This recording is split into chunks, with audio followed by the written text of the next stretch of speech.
Listening Library presents A Whole New World, A Twisted Tale by Liz Braswell. Read for you by James Patrick Cronin.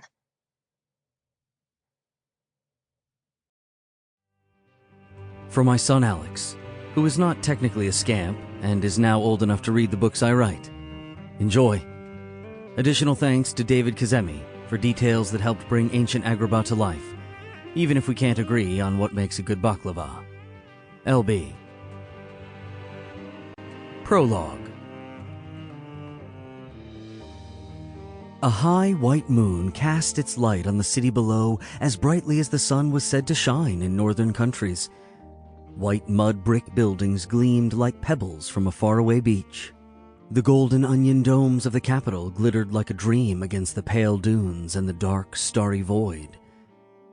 The heat of the day had long since retreated into the desert, and the city, which had drowsed through the hot afternoon, was finally coming alive. The streets filled with people drinking tea and gossiping, laughing and visiting friends. Old men played shatrang on boards set up outside cafes. Children stayed up long past their bedtimes, playing their own games on the sidewalks. Men and women bought rose-flavored ices and trinkets from nighttime vendors. Life was noisy and exuberant in moonlit Agrabah. Well, not everywhere in Agrabah. In another part of town, the streets were silent as shadow and black as death. It was not safe for any of the gaily dressed people to be there. Even the locals tended to stay indoors or stick to the unseen alleyways and secret passages that riddled the area out of view from the streets. Here, the white walls of the buildings were faded and pitted, mud peeling away from their brick underlayers in great swaths. Half-built timber structures were the only evidence of an ancient sultan's dream to improve the district, to widen the roads, to bring in water. After he was poisoned, the whole project was dropped. Now the skeletal remains of his grand plan whistled in the desert wind like corpses hanging from gibbets. This was the quarter of the street rats. This was where thieves, beggars, murderers, and the poorest of the poor lived. The children no one wanted, the adults no one would hire for any kind of honest work, all of them made their homes there. The orphaned, the unlucky, the sick, and the discarded. It was a whole other Agrabah. Among the huts and hovels, the falling down public buildings, and the decaying houses of worship was one tiny home that was slightly better kept up than the others. Its mud walls looked like they had been whitewashed at least once in the past decade. A broken urn outside the door contained a clutch of desert blooms kept alive by someone's regular application of precious water. A proper rug, albeit in tatters, lay in front for visitors to leave their sandals on, in the unlikely event they owned a pair. Through a keyhole-shaped window, passers-by could hear the soft sounds of a woman humming. If they peeked through the wooden screen, they would see her. A kind-eyed woman who wore her rags with the grace of a queen. Her clothes were clean, as was the pair of pants she was carefully mending in the spotted shaft of moonlight that came through the window. A loud knocking sounded on her door. 3 strikes, and very powerful. No one in the street rat district knocked like that. Always it was furtive, and often in code. The lady looked surprised, but carefully set down her work and adjusted her headscarf before approaching the door. "Who is it?" she called, fingers on the handle. "It's me, Mom," said a voice. The woman smiled with pleasure and unhooked the latch. "But Aladdin," she admonished, laughingly opening the door. "You know better than to—" She stopped when she realized 4 people were standing in the doorway. One was her son, Aladdin. He was scrawny, like all the children of street rats, barefoot with dark skin and thick raven-black hair like his father's, which was covered in the dust of the street. He held himself as his mother had taught him, head high, chest up, street rat in name only. His friends, if she could use that word, stood a little to the side, giggling and looking ready to bolt. If there was trouble, of course Morgiana and Duban would be involved. Aladdin's mother clenched her teeth at their sly eyes and obvious zeal to get away. Behind Aladdin stood a tall, skinny man in a long blue robe and matching turban. Akram, the dried fruit and nut seller. He had her son's shoulder in a bony grip that threatened to tighten if the boy so much as thought about escaping. "Your son?" Akram said politely but angrily.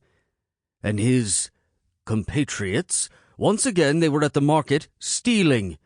Empty your pockets, street rat." Aladdin shrugged endearingly. As he did, he pulled the insides of his pockets out, revealing dried figs and dates. He was not so careless as to let them fall to the floor, however. "Aladdin," his mother said sharply, "you wicked boy! I'm so sorry, good sir. Tomorrow Aladdin will run errands for you all day. Whatever you want, he will fetch you water." Aladdin started to protest, but a look from his mother silenced him. Duban and Morgiana laughed at him. "And you two should as well," she added. "You're not my mother," Morgiana said insolently. "You can't tell me what to do. No one can." "It's unfortunate you don't have a mother like this poor woman," Akram said sternly. "You will wind up with your head on a spike before you're 16, girl." Morgiana stuck out her tongue at him. "Come on," Duban said, a little nervous. "Let's get out of here." The two scampered off into the night. Aladdin looked after them dolefully, abandoned by his friends to punishments they all deserved. "You would do well to avoid their company, I think," Akram said thoughtfully. "But all three of you are lucky it was I who caught you and not another. There are some vendors who would demand your hand in payment for the fruit you stole." "Here, let me wrap up your goods to take back with you," Aladdin's mother said, taking the fruit from her son and looking around for a suitable cloth to hold it. "That's all right," Akram said uncomfortably. His eyes darted around the tiny dark hovel. "I have already packed up for the day, and a hard-working woman who is so alone shouldn't be punished for the sins of another. Consider it a gift." Aladdin's mother's eyes flashed. "I do not need your charity. My husband will return any day now," she said.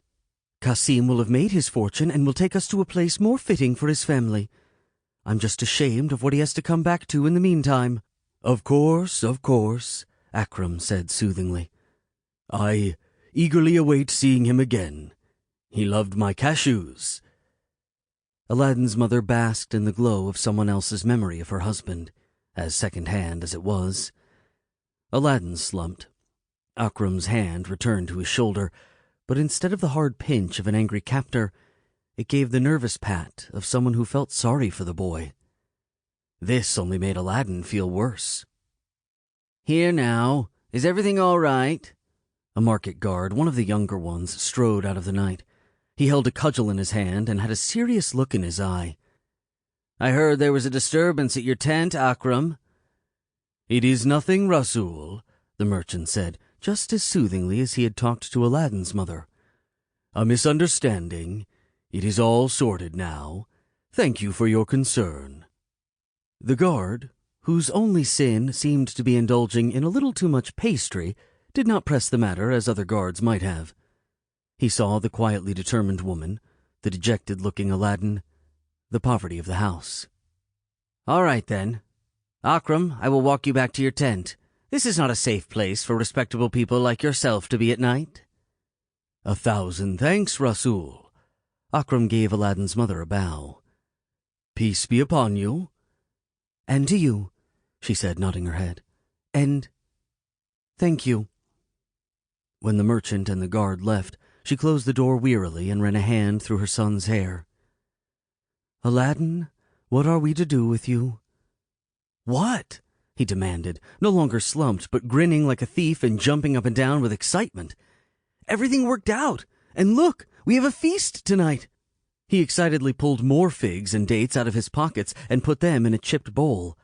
And then, from the sash that held up his pants, he pulled fresh almonds and smoked pistachios, and from somewhere under his scrap of a shirt, cashews. "Aladdin!" his mother admonished him, but she was trying not to chuckle.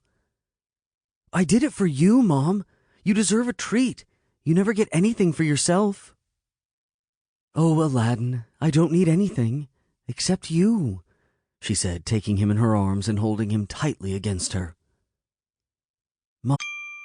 Sample complete. Ready to continue?